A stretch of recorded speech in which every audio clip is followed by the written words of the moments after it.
अवैध है क्या? अवैध है, सस्पेंडेड भी है। ये खुद ही अवैध है। ये मैं मीडिया के माध्यम से बता रहा हूँ, खुद अवैध है। बताइए। देखिए, मैं क्या नाम है? अभिषेक यादव हमारा। मैं पीजी के छात्र, ये बीए का छात्र, एलएलबी के छात्र, ये भी एलएलबी के छात्र, ये भी बीए के छात्र हैं। तो ये बताएंगे कौन वैध और अवैध की? जो खुद अवैध है वो वैध की बात क्या करता है? और आप क्या लगता है आपको? आप लोगों ने जो है करीब 2 महीने से यहाँ पर आप लोग बैठे हुए हैं, आमरण अनशन कर रहे हैं शांति तरीके से, गांधीवादी तरीके से। अभी तक आपका कोई भी सुना नहीं जा रहा है मामला ये। तो क्या आपको लगता है कि ये सुना जाएगा? दर्शकों, ये जान लीजिए, प्रयागराज में इलाहाबाद यूनिवर्सिटी जो है उसमें 400% जो फीस वृद्धि किया गया था, उस पर बच्चों ने, यहाँ के जो छात्र थे उन्होंने काफ़ी ज़्यादा उसका विरोध किया था।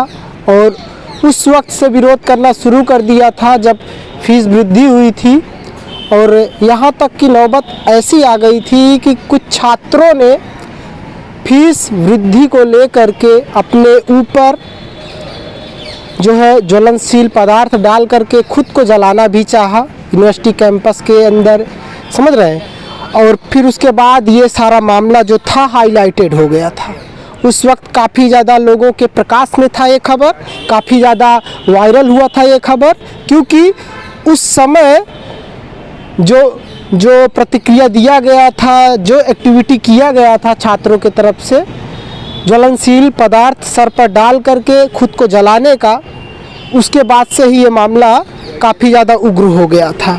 और बच्चे, छात्र आमरण अनशन पर बैठे हुए हैं। आप देख सकते हैं, लिखा भी हुआ है वहाँ पर 58वां दिन है आज।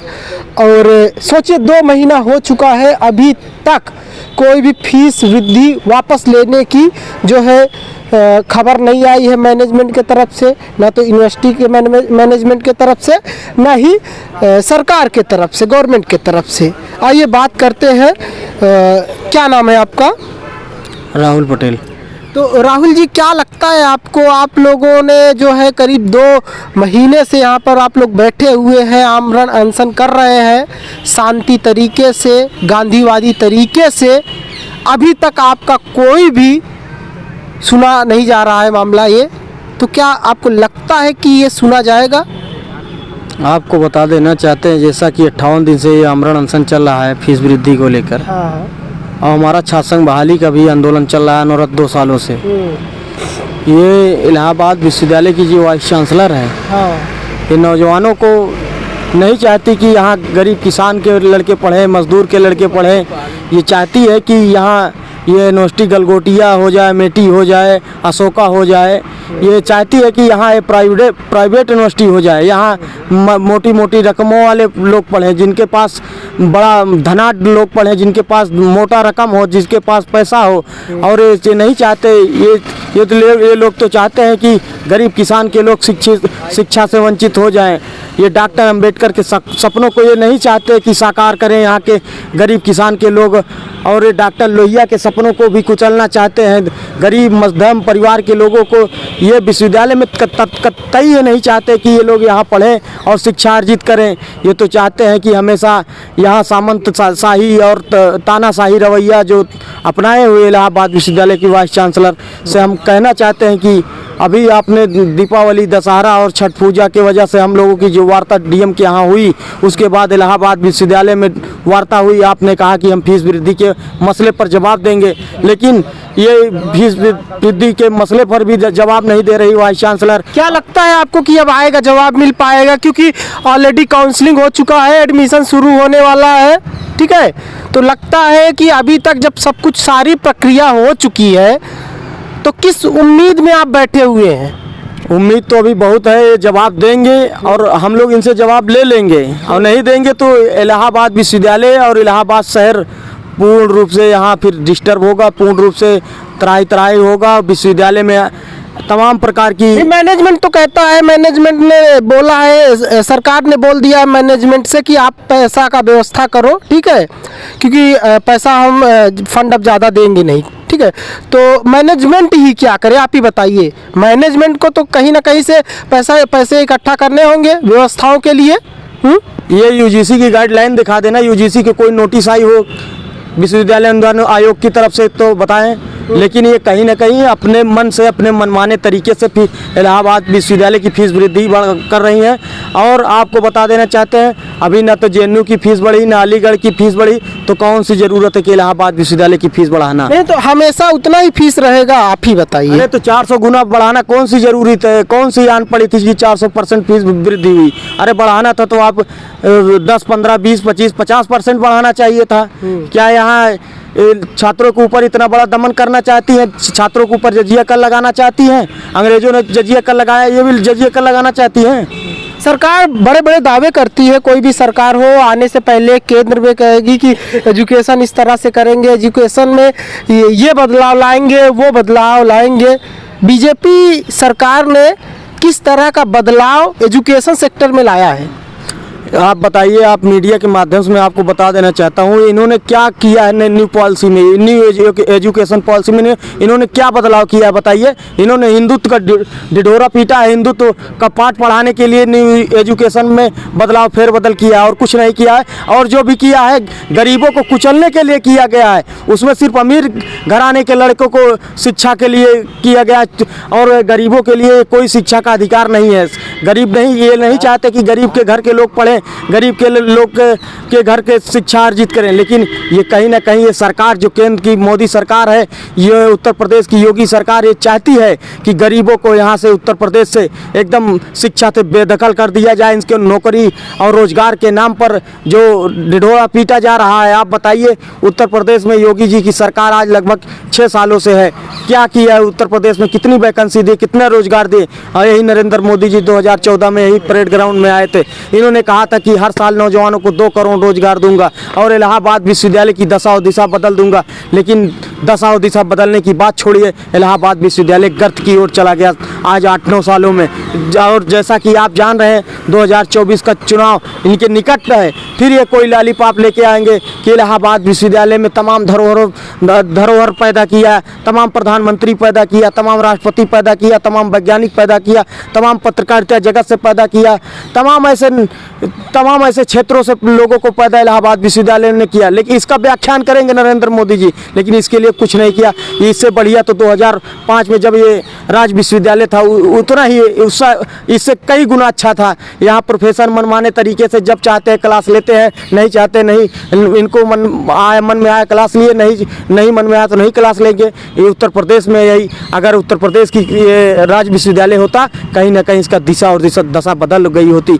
ये सेंट्रल गवर्नमेंट जब से हुई, इलाहाबाद विश्वविद्यालय गत की ओर चला गया। आप कहते हैं पूरब का ऑक्सफोर्ड कहा जाता था, आईएएस की फैक्ट्री कही जाती थी। आप बताइए, जब से सेंट्रल गवर्नमेंट हुई है तब से ये न तो यहाँ तो आईएएस निकल रहे हैं, आईएएस की छोड़ दीजिए, चुनिंदे एक आध गिने चुने अगर तो आईएएस निकल गए तो निकल गए, नहीं। ये विश्वविद्यालय का दुर्भाग्य है। अगर यही हम इस भारत के गृह मंत्री से कहना चाहते हैं, आपने अभी किसी चीज़ में हिंदी माध्यम किया है, आप हिंदी माध्यम कर देते सिविल सर्विसेज में, तब देखते इसका गौरव। इसका आप ही की सरकार है ना, आप ही के प्रधानमंत्री जी कह के गए थे इसका मान सम्मान बढ़ाना है। आप कह देते कि सिविल सर्विसेज में अब हिंदी माध्यम से चलेगा, तो देखिए उत्तर भारत के लोग जो होते थे, यहाँ के लोग होना शुरू हो जाते, फिर पुराने पैटर्न पे इसकी बहाली कर देते सिविल सर्विस के।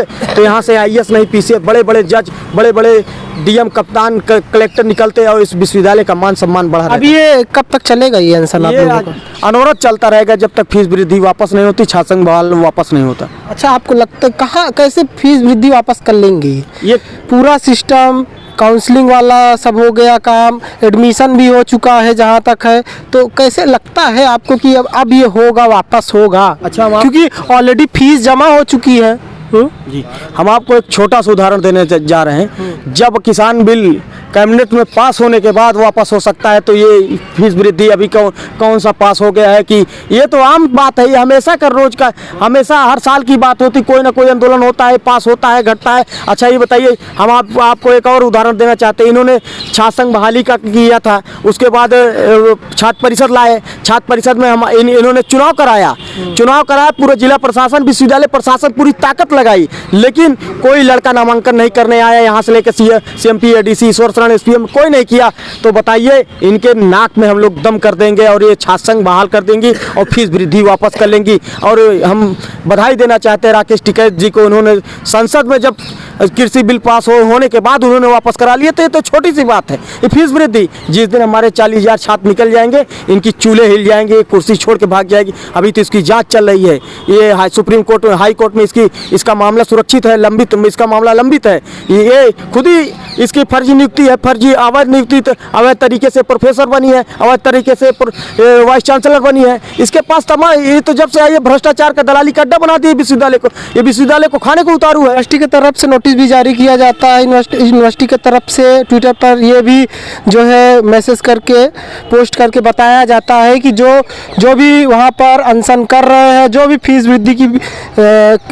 वृद्धि के खिलाफ जो है वहाँ पर आमरण अनशन कर रहे हैं, वो छात्र नहीं है। अब ये तय करेंगे कि हम छात्र हैं कि नहीं छात्र हैं, वैध है कि अवैध है। सस्पेंडेड भी है। ये खुद ही अवैध है। ये मैं मीडिया के माध्यम से बता रहा हूँ, खुद अवैध है। बताइए। देखिए, मैं क्या नाम है? अभिषेक यादव हमारा। मैं PG के छात्र, ये BA का छात्र है, LLB के छात्र है, ये भी LLB के छात्र है, ये भी BA के छात्र हैं। तो ये बताएंगे कौन वैध और अवैध की। जो खुद अवैध है वो वैध की बात क्या करता है। और आप कहीं मत जाइए, आज जाइए, साइंस फैकल्टी मेन गेट बंद हो गया है। वहाँ पे छात्र कैसे पढ़ने जाएंगे, आवागमन बंद हो गया है। छात्र सस्पेंडेड जिन बच्चों को देखती है, जिन स्टूडेंट को देख रही हैं, जान रही है, या फिर मैनेजमेंट उनकी पहचान कर लिया है, उनको सस्पेंड कर दे रहा है, तो इस पर क्या कहोगे? ये तो विश्वविद्यालय प्रशासन क्या बोलते हैं, हमेशा तानाशाही रवैया अपनाया है। रवैया से अपना के कह रहा है कि सभी यहाँ छात्र अवैध हैं, इनके ऊपर मुकदमा विश्वविद्यालय देता है। यहाँ हम लोग गांधीवादी तरीके से आंदोलन कर रहे हैं, ना कि हम लोग क्या बोलते हैं कोई अपराधी है, कोई आतंकवादी है। हम लोग अपना हक के लिए लड़ाई लड़ रहे हैं। लोग कहते हैं कि अब यहाँ पर धीरे धीरे भीड़ भी इकट्ठा होना बंद हो चुकी है। जो अभी तक के छात्र नेता थे बड़े बड़े, जिन्होंने शुरुआत किया था, अब वो भी इस अनशन पर नहीं बैठ रहे हैं। इस पर क्या कहेंगे? लोग ये बोल रहे हैं कि वो नहीं आ रहे हैं, वो भी। अब सवाल इस बात का नहीं है कि कौन आ रहा है कौन नहीं आ रहा है। लोग अनवरत यहाँ पे कम ज़्यादा की संख्या हमेशा बड़े पैमाने पर रही है। पिछले कई दिनों से दीपावली का त्यौहार रहा है और छठ पूजा का त्यौहार रहा है। कई लोग इस समय डेंगू से पीड़ित हैं, जिनके वजह से कई घर परिवार के लोग इस समय अस्वस्थ हैं, जिनका हॉस्पिटल में जाना होता है। ऐसे स्थिति में किसी न किसी मामले में लोग परेशान हैं। लेकिन जब भी अगर आप आएंगे तो देखेंगे पूरा छात्र और छात्र नेता सब बहुसंख्यक में आपको यहाँ नजर आएंगे। लोग का एक तोहमत लगाना, ये लोग तोहमत लगाते हैं, जैसे कहता है ना कि वह देखिए कौवा ले उड़ गया। तो ये ऐसे बीसी हैं, कान पकड़ने से पहले अपनी बलिया को पकड़ते हैं कि मेरी कान गई थी ठीक है, लेकिन मेरी बाली बची कि नहीं बची। क्योंकि ये जो बाली का पैसा है वो किसी काले धन से कम नहीं है। कि उनके पति जी जो इस समय सुप्रीम कोर्ट के जज बने हैं, उनके जाके पूछ लीजिए कि आप सब यहाँ के छात्र जब घर से जब निकलता है तो उसके माँ बाप की आंखों में सपना होता है और कि हमारा बेटा इलाहाबाद विश्वविद्यालय जाएगा और पढ़ेगा, IAS बनेगा, PCS बनेगा, नेता बनेगा, DM कलेक्टर बनेगा। लेकिन धन्य हो मोहतरमा, आपको मुझे पता चल गया कि आपकी बेटी जब विदेशों में पढ़ती है तो आपके यहाँ पे जो जेब किसी 50 रुपया होता है तो उसे कम से कम 2 दिन चलाने की सोचता है। लेकिन इनकी मोहतरमा की ये नहीं पता है कि इनको जब 3 लाख और 5 लाख जब वेतन मिलता है तो गरीबों की हैसियत के बारे में इनको क्या पता होगा। अगर नहीं तो अगर ये भी गरीब होती तो आज कहीं ना कहीं इनको पीछे से उठा करके मुँह नीचे करके इन्हें चूल्हा फूकने का भी मौका न मिल पाता। यही मैं बताना चाहता हूँ। ये जान लीजिए दर्शकों, छात्र अभी भी यहाँ पर अनशन पर बैठे हुए हैं, आमरण अनशन पर बैठे हुए हैं, भूखे प्यासे हैं, समझ रहे हैं। और ये अभी लगे हुए हैं। अभी ये देखना होगा कि कब तक इनका अनशन ये चलता है, कब तक ये फीस वृद्धि के खिलाफ यूं ही जो है बैठे रहते हैं। बहुत बहुत धन्यवाद।